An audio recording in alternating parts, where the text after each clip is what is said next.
Hello everyone, I hope you're well. This is going to be about health visitors, and this isn't a video to slag off all health visitors. I had a really bad experience with my health visitors and I'm going to go into why, but you might have a health visitor that you absolutely love and adore, or really does give you very helpful information, and that's fantastic, but that's not my experience.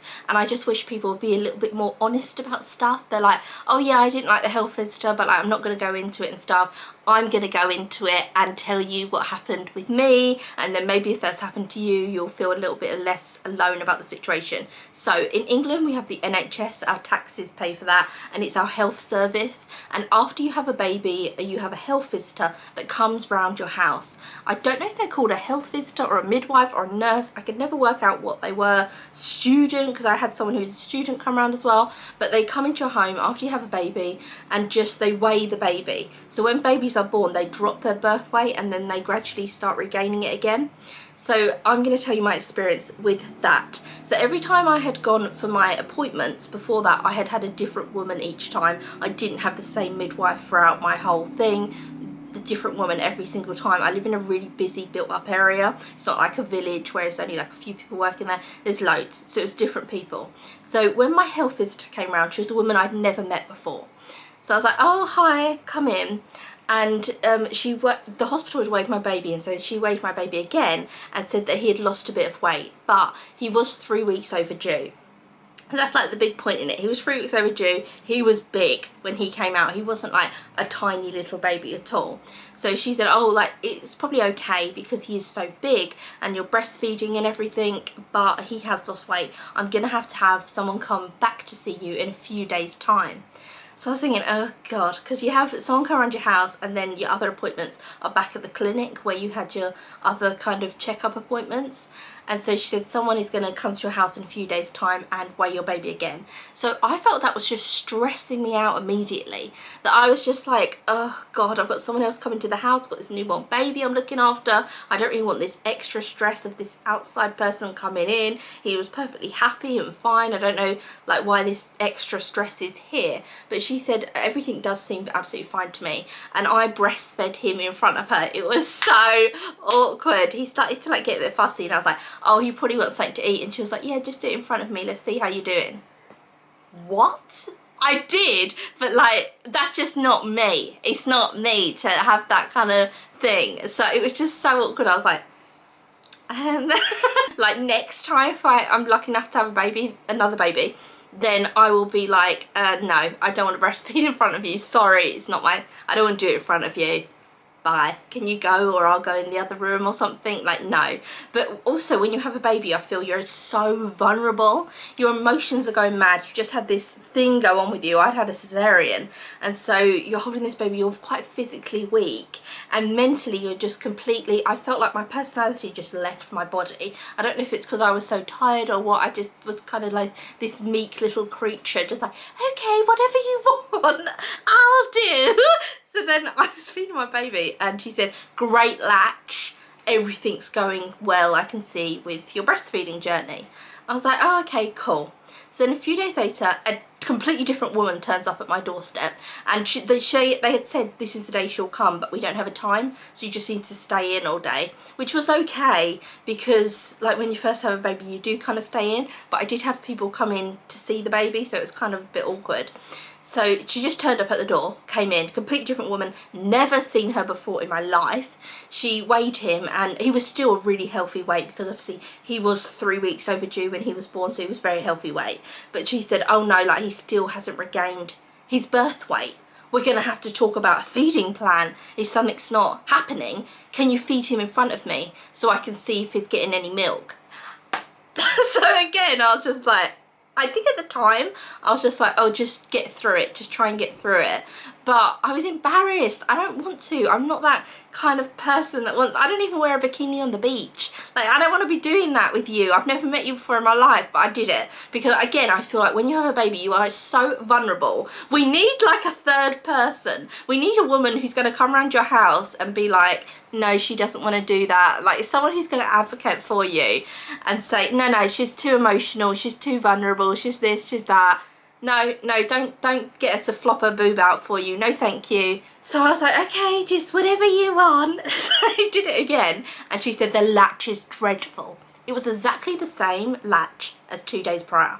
The latch is dreadful. He's not getting enough milk. This obviously, he wasn't losing weight, but this is why he's not gained as much weight as he should have in these 2 days. We're gonna have to think about a feeding plan. If he doesn't gain enough weight, he might have to go into hospital. And this wasn't making sense to me, because the first woman had spoken to me 2 days prior and said he's already very big, because he was 3 weeks overdue, so there isn't any kind of risk of anything here. He's okay, and he's got a lot of what she called like fat store cells. So it wasn't really making sense. So she started really worrying me. She then mentioned going back into hospital if he didn't regain weight quick. We're going to have someone else come in a few days time to see you. So it's just going on and on. Someone's going to come, it's like someone's going to come next Thursday, stay in all day. I don't know when they're going to come, but they'll come sometime in the day, so just stay in and wait for them. So I was like, okay then. She then told me the worst advice in the world. She said, do you have a breast pump? I said, yeah, I just got a manual one though. And she said, I want you to just pump. All, like for 24/7, for 24 hours, I want you to pump as much milk as you can and give him that milk. So I want you to breastfeed him, then pump, then feed him, and just try and get as much breast milk into him for 24 hours as you can. And just be, she said, like, I want you to continually pump. That is terrible advice, now that I've done my own research. But I was just trusting her, because there's this woman in my house, she's a professional, I'm not a professional, I'm trusting her. If you pump too much, you can dry up your boobs by doing that. Basically, you can stop your milk supply and dry out your boobs. Look at me, the midwife. And then she said, with the milk that you pump, you need to put it in a bottle and feed it to him.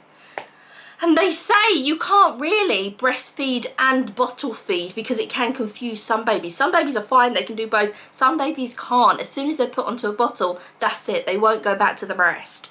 So it was just the worst advice imaginable, but I was just trusting this woman. I was vulnerable. I'd been in hospital for a week trying to have my baby. I've been in labour for over 24 hours, which ended in a cesarean. It just been so much that I just trust you. I'm just gonna try. I'm a little mouse.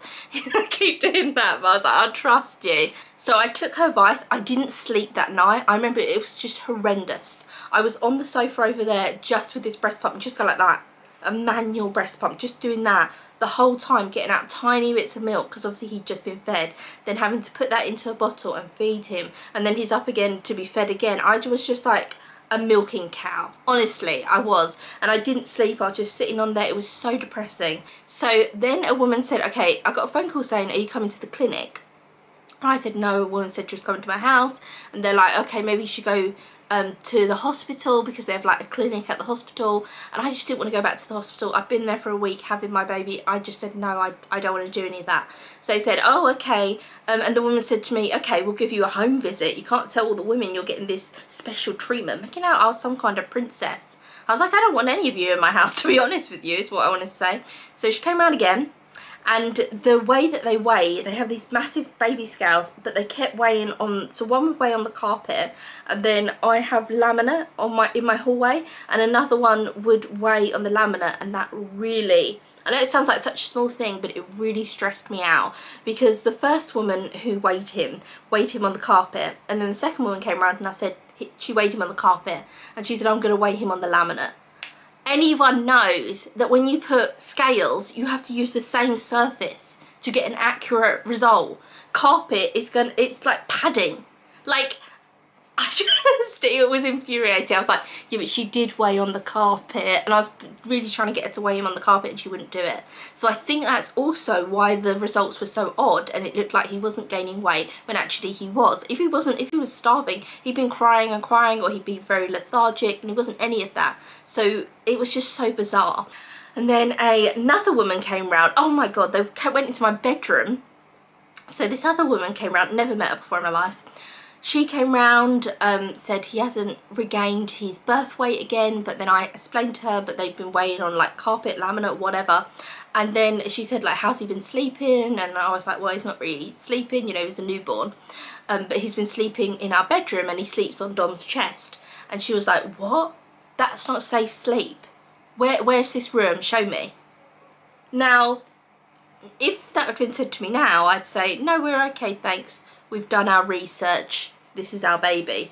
But I can't tell you, like, you're so weak after you've given birth. Your emotions change, your personality, everything for a period of time. You really don't find yourself until a period of time. So you're in this weird bubble. So I was like, okay. So Dom took her into our bedroom and then had to say, oh, this, like, because he wouldn't sleep in his Moses basket at first, he hated it.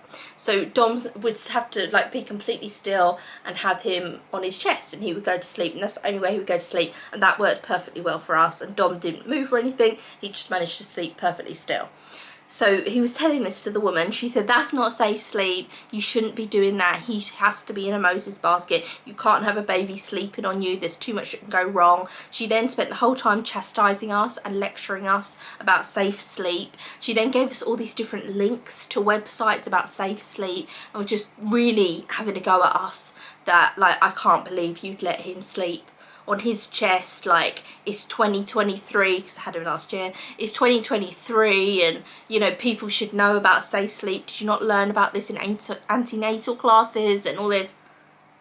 My baby's absolutely fine. My baby's 10 months now. My baby's absolutely fine. Like, okay, whatever. I was getting very emotional about the whole thing. And it was just crazy. We then had another visit. It was just never ending. And it's because we live right near the hospital and some of them work at the hospital. So they were like, during my shift at the hospital, I'll just pop down to your house and pop in and see you, because I didn't want to go to this clinic.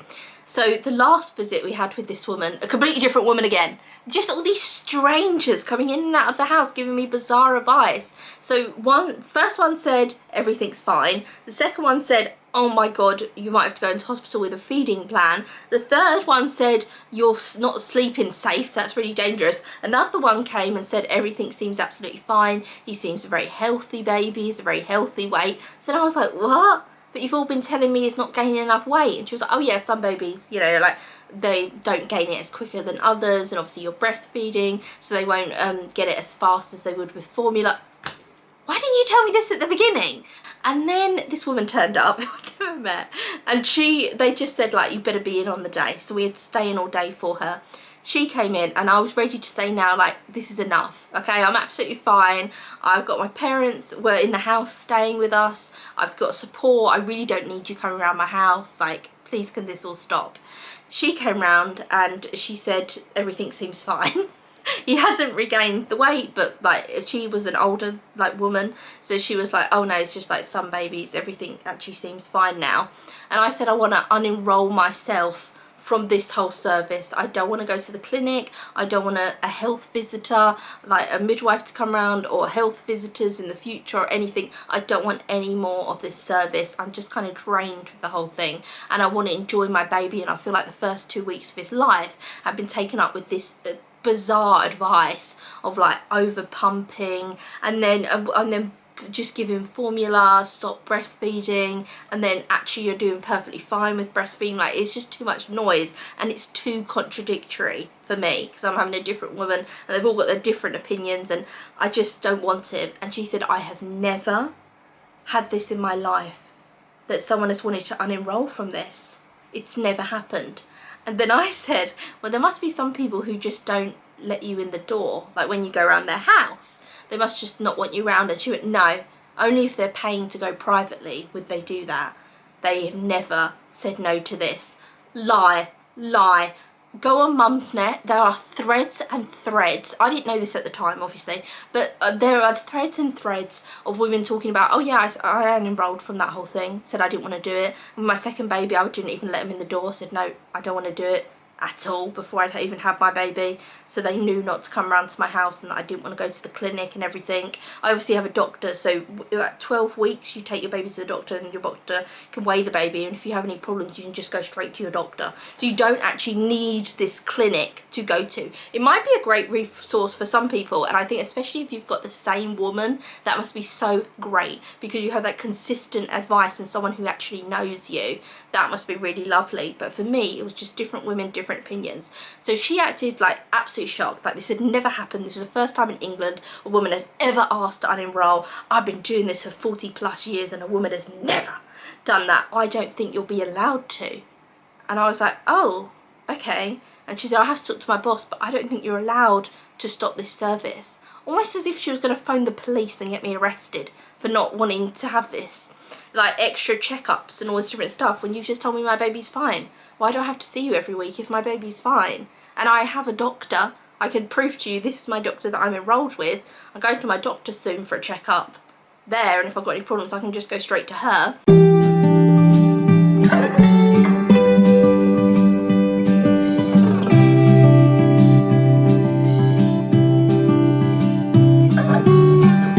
I know you've heard it all before, but you are the love of my life.